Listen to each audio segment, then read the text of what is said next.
Dr. Leandro Teles está com a gente. Vamos falar sobre dificuldade de aprendizado. Seja bem-vindo. Tudo bom, Kátia? Muito bem, e você? Tô ótimo, graças a Deus. Eu acho que mais do que falar da dificuldade de aprendizado, é legal a gente aprender como superar essa dificuldade. Porque falar assim, eu tenho dificuldade de aprendizado, ponto. Isso não vai te ajudar em nada na vida? Isso é a ponta de um iceberg. Quer definir primeiro as causas, aquilo que é modificável e não modificável e superar. Quanto antes, melhor. Porque é um problema que vai virando uma bola de neve, né? Um aluno que não aprende com facilidade, ele acaba ficando com a autoestima muito baixa.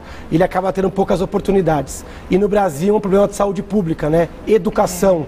É a base da segurança, do engajamento político, dos bons empregos. Então, acho que é um tema, na medida que vai interessar a todo mundo. Todo mundo que tem criança, adolescente, jovens, todo mundo vai gostar desse tema com certeza. E vai se identificar, eu acho, em alguns pontos que a gente vai falar aqui. Então, é bom que você preste bastante atenção, mas mais do que isso, que faça suas perguntas também. mulheres@tvgazeta.com.br, Instagram, @GazetaMulheres. Vamos ver o primeiro mito ou verdade, ó. Problemas de aprendizado quase sempre decorrem de problemas neurológicos. Isso é um mito. Na verdade, causas de dificuldade de aprendizado tem várias causas. A principal, na verdade, ainda é o fator extrínseco, que não depende da criança. É o método pedagógico mal aplicado, escolas ruins, ou professor desmotivado, ou uma família que não participa da educação da criança, porque às vezes a gente terceiriza, né? Fala, a escola vai educar. Não.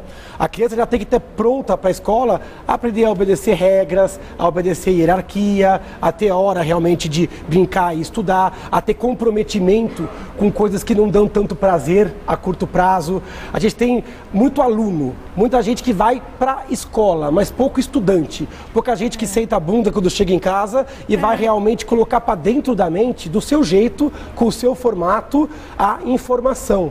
Então eu acho que se todo mundo participar, vai resolver o principal problema, que é ainda o sistema educacional e pedagógico. Mas eu acho que existe uma cobrança cada vez maior da sociedade e dos pais em cima da criança, e às vezes uma criança pequenininha.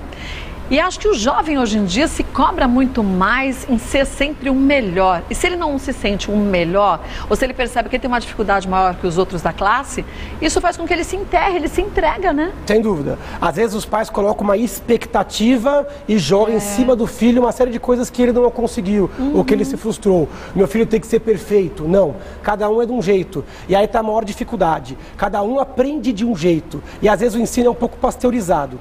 Agora, voltando para o nosso mito, existem sim causas neurológicas que não podem ser desprezadas. Às vezes a criança é tida como uma criança desleixada, vagabunda, não gosta de estudar, opositora, e na verdade é um transtorno.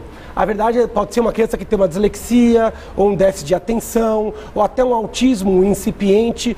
Quando essas coisas são bem grosseiras, é fácil identificar, Kátia. Mas e quando é sutil? Quando é sutil, passa batido, e a criança acaba sendo taxada de uma criança que é muito mimada, mal educada, e às vezes tem um transtorno. Então, cuidado. Eu gosto de dividir em 3 causas básicas. Problemas de escola, família, extrínsecos a crianças, e problemas internos da criança, ou emocional, ou neurológico. Então você tem que olhar para essa criança de forma abrangente. Outra coisa, não basta encontrar uma causa, quase sempre a causa é múltipla, então todo mundo tem que participar. Outra coisa que eu percebo é que a gente não reconhece, às vezes, tão precocemente. Deixa o problema passar, ficar muito grande. Só quando a criança está lá próxima do colegial é que vai perceber que a criança já é um mau aluno, já tem uma dificuldade de estudar e faltou, às vezes, o reconhecimento precoce, que às vezes é feito por um parente, uma avó, um professor mais atento, né? Ou só depois na fase adulta, que a pessoa olhando ou assistindo, como hoje, esse tema que a gente está abordando, falando, nossa, é verdade, eu me sinto desse jeito. Toda semana eu recebo no consultório, e eu sou médico basicamente de adultos, eu recebo acima dos 10 anos. É muito comum eu chegar ao paciente adulto falando, Leandro, eu tenho autismo de alto funcionamento. Eu falei, como assim? Eu diagnostiquei. Ele se autodiagnostica e ele procura ajuda. Eu recebi vários, fui taxado de várias coisas, mas eu tenho isso. Eu tenho TDA. nunca recebi diagnóstico, mas tenho transtorno do déficit de atenção. Depois ele vai lendo e vai se encaixando. Nossa, é isso, eu tenho isso, eu vejo isso. Eu recebi outros rótulos da sociedade, mas eu tenho isso. Então, eu que vejo adulto percebo isso que você falou. Às vezes aqui a ficha cai na gente, né? E a gente vai atrás do médico, já com o diagnóstico pronto. Às vezes acontece isso. E é muito importante, às vezes, reconhecer na gente, porque nossos filhos são parte da gente. Reconhecer um familiar com transtorno, você pode reconhecer uma tendência genética na criança e reconhecer rapidamente. Vamos para mais um mito ou verdade, ó. É sempre comum que as crianças com esse transtorno sejam agitadas e hiperativas. O que você acha, Kátia? Eu acho que não. Isso é um mito também, né? É variável, às vezes, né? Para fazer diagnóstico de déficit de atenção e hiperatividade, a pessoa quer hiperatividade, né? Tem que ser um menino que não para quieto, cuidado. Para dar um exemplo do déficit de atenção, existem formas onde só tem desatenção. Não tem inquietação nem hiperatividade. A pessoa não consegue fixar sua atenção. Exatamente. Menina tem muito isso. Ela fica meio, às vezes, no mundo da lua, dispersa, até direciona a atenção, mas não consegue sustentar. Então vem um pensamento que rouba a criança. Então, isso pode acontecer em meninas. Então, cuidado. Às vezes a criança ela é mais parada e mesmo assim pode ter um transtorno do tipo dislexia, do tipo déficit de atenção, às vezes até superdotados, às Também vezes ficam pode? introspectivos. Isso é interessante. É porque a gente pensa que não, né? Fala assim, pô, o superdotado deve ter facilidade, né? Tudo é mais fácil pra ele, não, né? Não. Sempre quando você não se encaixa no padrão, quando você não aprende como os outros, você acaba sendo um peixe fora d'água. Então você acaba podendo ter alguma dificuldade e tendo um pouco de desmotivação. E aí você passa a não gostar de estudar. Sabe, aquilo fica sofrido, aquilo fica cansativo. Mas aí é pior ainda, até para a família entender, né? Difícil. Por isso, cuidado. Olhe para o seu filho com critério, com bom senso. E, na dúvida, procure profissionais. Tem vários profissionais habilitados para te ajudar nesse diagnóstico. E não tem que ter medo de diagnóstico, gente. Você fala assim, mas vai estigmatizar uma criança? Calma. Isso vai traumatizar a criança. Vai traumatizar a criança, vai dar um carimbo na criança? Calma. Às vezes você é melhor dar um carimbo mais próximo da realidade do que deixar que a sociedade rotule a criança como alguém incapaz. E aí uma forma limitadora total, né, de vida, Total. Né? Quando a criança ela aceita que ela é uma má aluna, quando ela aceita isso dentro dela, não tem quem tire isso dela. Verdade. Então a gente tem que trabalhar a autoestima, todo mundo é bom em alguma coisa e ruim em outras. A gente tem que trabalhar o que é bom e minimizar o que é ruim. Vamos ver mais um mito ou verdade? Bora. Olha, dislexia é um dos mais importantes distúrbios de aprendizado e é ainda pouco reconhecido. Esse tá fácil, né? Tá fácil, uma verdade, né? Isso é uma grande verdade. Então, trabalhos mostram que a dislexia acontece de 5 a 15% das crianças. É muita gente. É muita gente. Dislexia é uma dificuldade na leitura, na escrita, na soletração. Então, muitos dos que são taxados como maus alunos ou alunos que não aprendem, às vezes têm dificuldade porque a informação está codificada na escrita. Às vezes, se você der ferramentas, reforços, alternativas de aprendizado, prova oral, trabalhos de outra linha, ou até deixar ele gravar a aula, ou até ter reforço para aprender. Então, cuidado. Se aquela criança tem uma fluência ruim para leitura, não gosta de ler em público, troca letras. Lógico que acima daquela idade em que isso é normal. A primeira infância é normal. A primeira infância a pessoa troca, inverte, espelha. Minha filhinha é terrível, ela é de ponta cabeça, 3 anos e meio. Então, é normal, né? É totalmente normal para a idade. Outra coisa, você tem que afastar sempre problemas sensoriais. Tem que afastar se a criança não tem uma alta miopia, problema de audição, que às vezes passa batido. Então você tem que afastar outras causas para diagnosticar a dislexia, que não é bem uma doença, mas é uma forma alternativa de aprendizado. São crianças com QI normal ou até acima da média que perdem oportunidades. Então, mas aí a gente tem que falar no sistema de ensino adotado aqui no Brasil, né? Mesmo em escolas particulares, quer dizer, principalmente em particulares. Porque nas escolas estaduais não dá nem para exigir dos professores que consigam identificar essas sutilezas em cada aluno. Mas deveria, toda escola, eu acho, que ter classes não consideradas classes especiais, mas classes que dessem um tipo de aulas, professores de uma forma diferente, para quem tem dislexia, conseguir absorver melhor, né, esse conteúdo. Eu acho que isso é perfeito. A escola, às vezes, ela tem uma facilidade de reconhecer a criança que foge da curva. Por quê? Porque ela está vendo várias crianças com a mesma idade. Em casa, às vezes, os pais não têm esse parâmetro. Você só tem um, né? Reconhecer é o primeiro papel. Agora, depois, tem que dar alternativas. A pior injustiça é tratar alunos diferentes da forma igual. Então, essa igualdade, ela é falsa. Isso diminui o que não tem a mesma facilidade. Isso, né? É terrível. Ou até diminui o outro. Então, sim, é verdade, cuidado. Dar chances iguais é tratar coisas diferentes de formas diferentes. De modo que todos tenham o mesmo desenvolvimento. O que acontece é que crianças que têm TDA, dislexia, autismo, têm um potencial alto, mas uma realização baixa. Então a gente precisa aproximar isso. É pouco estimulado a chegar ao seu máximo, É pouco estimulado. A inclusão tem que ser feita com bom senso, tem que dar ferramentas alternativas. Não basta colocar junto. Colocar junto é bacana para os dois lados, mas tem que dar ferramentas diferentes para obter o mesmo resultado. Vamos ver mais um mito ou verdade? Vamos lá. Olha lá, o próximo. Exames complementares podem evidenciar o autismo ou a dislexia. E aí? Eu acho que não. Se tivesse exame complementar, exame assim, de laboratório, ficaria tudo mais fácil? Muito mais fácil. O teste do pezinho não viu, e uma tomografia, uma ressonância, o que eu recebo de e-mail, de mensagens, como eu ter certeza que meu filho tem ou não tem autismo, como ter certeza se tem TDA ou não tem TDA. Tem vários níveis de autismo, né? Primeira coisa é o espectro. Tem autismos graves, que às vezes a minha secretária faz o diagnóstico. Autismo muito grave, o avô faz, a mãe, o pai. Agora, nas formas mais sutis, precisa de alguém especializado. Às vezes nem é uma pessoa só, são várias. Como o diagnóstico não tem exames, às vezes é melhor fazer o diagnóstico com calma, consultando profissionais de áreas diferentes, mas com expertise no tema.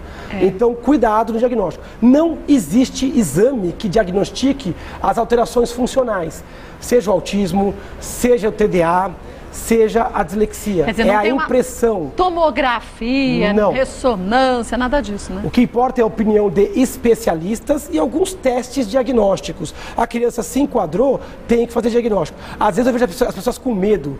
Mas e se eu falar que é autista e depois não for? Eu acho isso muito melhor do que o contrário. Sim, eu falar que não é e depois ser. Às vezes eu prefiro que trate precocemente como uma criança chamada criança em risco.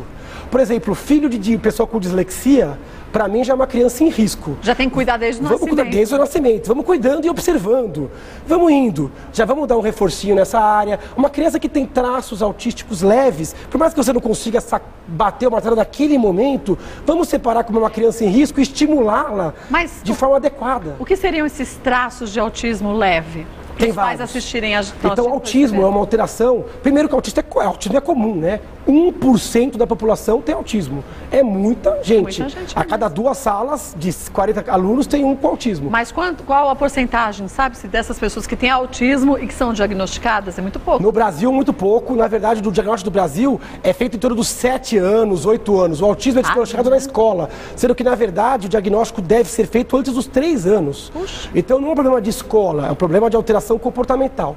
Vamos lá. O autismo dá alteração de interação pessoal, percepção do outro, partilhar interesse, olhar nos olhos, então troca afetiva. Para quem tem autismo isso é difícil, ele fica mais ensimesmado, mais enclausurado.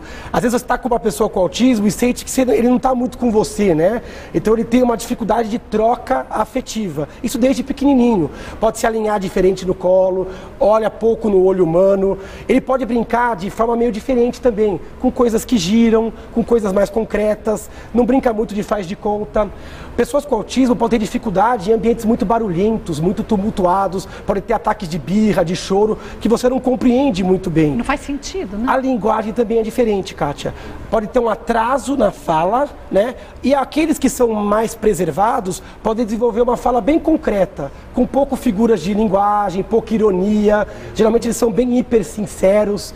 Então, você tem que perceber essa sutileza para dar o diagnóstico. Quase sempre a dúvida fica, será que ele é só tímido? Será que ele é só fechado ou será que ele é autista? Mas aí a gente tende a falar, deve ser tímido, porque meu parente fulano de tal é desse jeito, ele é mais fechado. E aí a gente se acomoda, né? Se acomoda naquela alternativa mais leve para a família. Então é melhor procurar, às vezes, um profissional, porque o autismo não é um sintoma, ele é uma síndrome, que nasce com a criança e vai acompanhar a criança para o resto da vida. Aquilo é uma coisa indivisível dela. Agora, isso é um demérito? Não é um demérito, é um jeito diferente de olhar o mundo, é um jeito diferente de aprender. Se bem estimulada, o cérebro pode ter um bom desenvolvimento. Bom, tem muita coisa para a gente falar ainda sobre esse assunto. Eu volto rapidinho, dá tempo de você mandar suas perguntas. Voltando com o doutor Leandro, vamos para uma pergunta, Dalci. Problemas de aprendizagem podem ser causas genéticas? Alci, bela pergunta. Existe sim uma tendência genética. TDA, tendência genética, 5% da população. Se você é filho de alguém com TDA, déficit de atenção pode ter. Irmãos também. Autismo também. Você tem um filho, o outro tem uma chance um pouquinho maior. Então existe uma causa genética, mas não é totalmente genético. Existem causas genéticas e ambientais. Então, aquela história de filho de peixe, né? Peixinho, então existe sim tendência para grande parte, dislexia é outra, hein? Um filho de alguém com uma dislexia diagnosticada tem uma chance de 30 a 40% de ser disléxico. Bastante, né? Então existe essa tendência e isso é importante. Quando você fica na dúvida, será que isso é um problema neurológico ou não? Olha o resto da família. Se tem alguém que tem um comportamento parecido, outra coisa, será que é a escola ou será que é a criança? Olha o comportamento da criança fora da escola. Se fora da escola ela tem o mesmo comportamento. Pode ser que não seja a escola. Ou mudando, adequando a escola, o processo pedagógico, persiste o problema. Mas é que deve ser alguma coisa da criança. Esses são diagnósticos recentes. Muito Se a gente recentes. tentar olhar para a família da gente e falar assim, mas minha tia, minha avó não tem, minha mãe não tem, meus tios, não sei o quê. Mas antigamente não se fazia um diagnóstico. Às vezes não tem um preciso, diagnóstico, né? Mas tem um traço. Um hábito, né? Um hábito que parece. Isso também vale para as doenças psiquiátricas. Elas podem parecer com pessoas da mesma família. Não é tudo genético, mas existe sim uma dose genética. Para a gente falar também que tudo é culpa dos pais, tudo é culpa da educação, tudo é culpa do colégio, calma. Também se carrega uma genética que não é que você não consegue aprender, mas não consegue aprender da forma pasteurizada que se espera. Talvez com outras ferramentas você consiga. É aquela história de memória fotográfica e tem gente que tem um outro tipo de memória que você consegue, a partir do momento que você tem uma noção de como você enxerga as coisas, qual a melhor forma que você encontra para você aprender, sua vida rende muito mais, Rende né? muito mais, sem dúvida. Não é? O ideal é que o aluno ele aprenda qual é o seu melhor método. Quando ele é aluno, a escola, você tem uma coisa que é coletiva e passiva. Você senta na carteira e assiste a aula, 40 pessoas juntos. Agora, quando você chega em casa, você é estudante. Você senta a bunda e você vai ter que ter o seu método. O que ensina o Leandro é diferente do que ensina a Kátia. Claro. Nada de estudar na véspera de prova. Isso é a pior burrice que você pode fazer. A ansiedade acaba com tudo, né? Outra coisa, você não leva aquilo para memória de longo prazo. Você aprender uma coisa hoje, tem que estudar a coisa hoje. Não tem uma história que é assim, matéria dada, matéria estudada, aí quando a gente dorme, a matéria é memorizada. Exatamente. Uma é como se salvasse no computador de muitos mesmo, né? como se salvasse no computador. Na prática, o que acontece? Eu assisto uma aula hoje, não estudo nada hoje, fico depois 1 mês ou 2 meses sem ver a matéria, vou estudar para a prova, estudo, racho lá de estudar, aí aquilo vai para a memória de curto prazo, porque eu nem lembrava de ter visto aquilo lá atrás. Aí eu vou na prova, vou bem na prova, tiro boa nota. Acabou a prova, aquilo se foi. Uma prova de Perdi fim uma de informação. ano, que você faz uma prova sobre o conteúdo total, você não lembra mais nada. Não lembra nada, você tem que estudar mais. E mesmo que estude, Kátia, eu estudo hoje para render amanhã. Só que o aprendizado não é isso. É estudar hoje para render a vida inteira. Sim. No vestibular, na minha vida, nas minhas relações pessoais. Então, aquela história de aula da aula estudada hoje, que é o lema de alguns cursinhos, o professor Pierre fala muito disso. Você tem que colocar na mente hoje. E você tem que revisar de tempos em tempos. Sim. Então, o bom aluno, ele tem método próprio. Estudar não é ir para aula. Ir para aula qualquer um vai. E fica viajando na aula. O professor, ele não vai te ensinar, Kátia. Não é corpo presente. Não é corpo presente. O professor, ele não te ensina. O professor, ele te passa o limite da matéria, ele te explica, mas você aprende quando você estiver sozinha, quando você tiver o seu método. Eu posso copiar, eu posso fazer um jingle, cada um tem seu método. Se você conseguisse que seu filho faça isso, ele é um bom estudante. Vai aprender muito mais, sem dúvida. Mesmo tendo déficit de atenção, hiperatividade, hiperatividade e outros problemas. Nesses casos, mais ainda.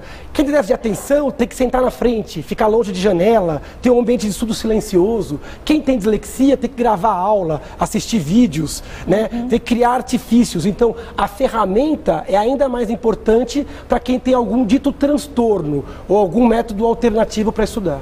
Vamos ver mais uma dúvida? Um beijo para você, viu, Alce? Vamos ver a próxima? Mônica, a alimentação inadequada pode dificultar o aprendizado? Pode. Pode? Aluno, por exemplo, que estuda com fome, isso compete o estímulo com a matéria. Aluno que já tentou estudar depois de comer uma feijoada. A gente não presta atenção em nada, né? Então, comeu demais, o sangue ele fica alcalinizado, muito ácido para o estômago. Então, o ideal é dieta leve. É sempre bom para um estudante carboidrato. Lógico, se for um carboidrato integral, uma fonte saudável de carboidrato, melhor. Isso é energia para o cérebro. Nada de estudar depois de grandes refeições, nada de estudar depois de comer alimentos muito gordurosos, pesados. Então você vai ter um sono alterado. O ideal é dieta leve, rica em carboidratos e de forma bem fracionada. Sempre estudar na melhor condição.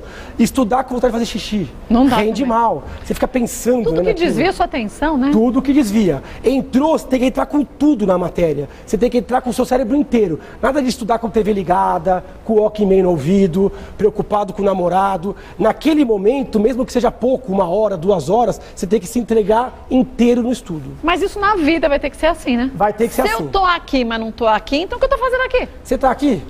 Tô. De Tem corpo que e estar de alma. corpo e alma, 100%. gente. Se você estiver pensando na sua casa, ou se eu estiver pensando na minha esposa, na minha Nada, filha, esquece. eu vou falar besteira.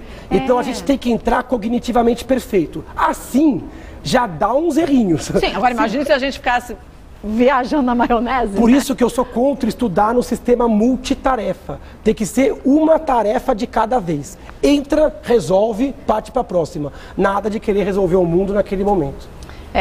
Isso é ansiedade. Um pouco é ansiedade, é essa pressão, parece que o tempo está cada vez mais curto, cada vez tem que dar conta de mais coisas. Então, uma coisa de cada vez com equilíbrio. Taxa de erro cai, taxa de acerto aumenta proporcionalmente.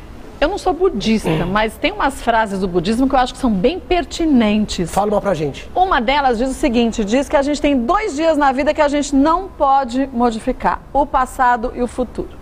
E se a gente analisar friamente, a maior parte dos dias da gente, a gente vive pensando no que já foi ou no que um dia talvez nem seja, mas sobre as hipóteses todas. E com o aluno normalmente tem isso, né? Muito isso. Então, por isso que eu estou falando, o aluno tem que ser regular, tem que ter regularidade. E viver o presente é perfeito. O passado nos ensina algumas coisas. Mas eu não posso viver lá, né? Projetar um pouquinho o futuro é bom. Agora você não pode viver num futuro, na expectativa. Tem que ser feliz agora, tem que aprender agora, né? Tem que estar equilibrado agora. Então não ficar nem escravo do passado nem do futuro. Gostei do budismo. Eu achei essa frase tão boa.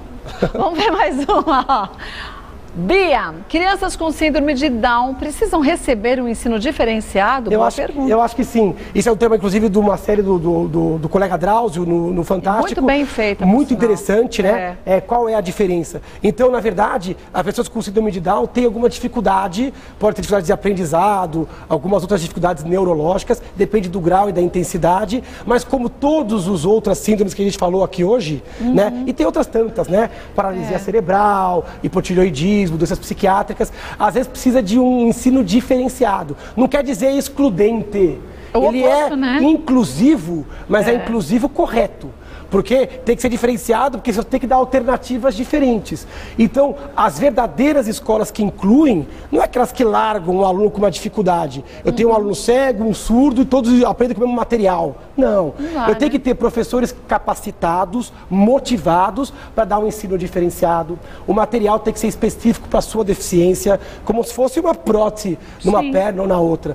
Outra coisa, o ensino não pode ser muito pasteurizado. Tem que ser flexível.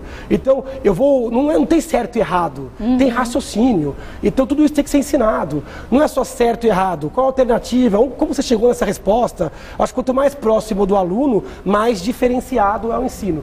Diferenciado, não excludente. Ensinar a todos. Agora, gente, se eu estiver errado, você me corrige, por favor, mas isso não é só na escola, não. A mãe e o pai que tem filhos normais, ditos normais, vamos dizer assim, e um com síndrome de Down, também tem que ser feito uma readequação nessa educação, mas que sejam todos cobrados da mesma forma, né? Ajustes. Isso é uma coisa que você falou que é interessante. Às vezes uma criança tem um distúrbio, tem uma dislexia, um TDA, um Down, e ela fica super protegida, se esconde atrás da doença. Isso é um absurdo. Criança com TDA é criança como qualquer outra. Vai obedecer, desobedecer. Tem que tomar bronca criança com Down vai ter que ser castigada, não vai. Então, na verdade, é aquela coisa de você respeitar as várias formas de pensar. Não super proteger, mas também não jogar na cova dos leões. Você tem que ter uma dinâmica que você dê oportunidades iguais de desenvolvimento. E lógico, você tem que ter uma certa resignação, uma aceitação até onde pode chegar. O mais importante para os pais é saber que foi feito tudo para que a criança se desenvolver da melhor maneira possível. E ver seu filho feliz.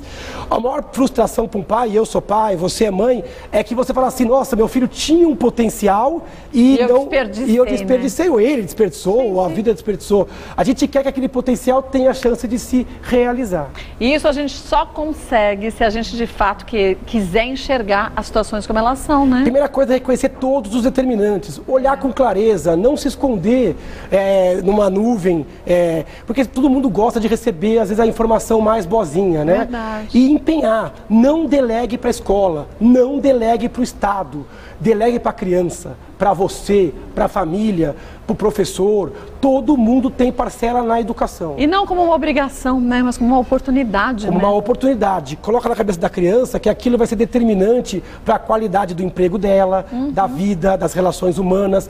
Coloque no seu filho pequenininho o prazer de estudar, a necessidade de obedecer a hierarquia, a necessidade de fazer coisas que ele não gosta, método e rotina. Se a criança não tiver isso, teremos péssimos estudantes. Bons alunos. Eu vou para a escola, assisto aula, mas eu não estudo. Sem inteligência emocional depois. Sem inteligência emocional, sem flexibilidade, até para ajudar alguém que está precisando. Olha, é complexo? É difícil? Não, requer dedicação. E a gente tem que se empenhar em tudo nessa vida. E eu acho que, acima de tudo, a gente tem que enxergar quando a gente tem um limite e quanto que a gente precisa de ajuda de um médico, não só no diagnóstico, mas depois, para você dar continuidade a esse processo que é tão importante de educar um filho, né? Sem dúvida. De se compreender. Acho que a missão de um pai e o medo, né? E a criança também tem que tomar a responsabilidade e as rédeas. O médico ajuda, o pedagogo ajuda, o psicólogo, o neuropsicólogo. Tem muita gente muito boa que pode ajudar você nesta evolução. Basta querer. E aí o resto é mais fácil, né? Perfeito. Olha, vou passar o site do Dr. Leandro Teles, lá tem muitas matérias legais, www.leandroteles.com.br, nas redes sociais, facebook.com, neurologista Leandro Teles. Facebook bacana, estamos quase com 100 mil, hein, Kátia? Olha que beleza! 97 mil e pouco. Não, neurologista Leandro Teles, lá a gente sempre coloca temas, coloca pautas e escuta as sugestões. Legal. Infelizmente não dá para responder a todos, mas a gente faz um apanhado. Né? Deixa eu ver o livro? Olha o livro. Vou mostrar. Ó, Mentes Antes que eu me esqueça. Turbine sua mente com a fascinante arte de memorizar. Esse é um livro, na verdade é um e-book, né? Não é um livro... Não é físico, Esse daqui é só um protótipo, é um livro na internet. leandroteles.com.br/memória. Então, /memória no site, a pessoa baixa, já lê em PDF, ótimo para estudantes, para pessoas que querem fortalecer um pouquinho a memória. É um livro pro leigo, é um passeio que a gente fez aí, falando sobre a memória e as técnicas de aprendizado. E dizem que se a gente vai estimulando a memória da gente cada vez de uma forma diferente, a gente consegue prevenir doenças que lá pra frente, na terceira idade, apareceriam, né? Sem dúvida. Uma mente sã, uma mente ativa te protege. Um dos principais protetores para Alzheimer, por exemplo, é a alta escolaridade. Tratar sempre com a mente. Então, não cair na mesmice. Fazer sempre as coisas de forma nova. Deixar o automático de lado, gente. Desliga o piloto automático. Obrigada. Instagram, pôs nossa foto agora. Leandro Teles. Neuro Leandro Teles. Beijo, obrigada, viu? Até. Como a gente aprende com esse Dr. Leandro Teles, né? Tão bom.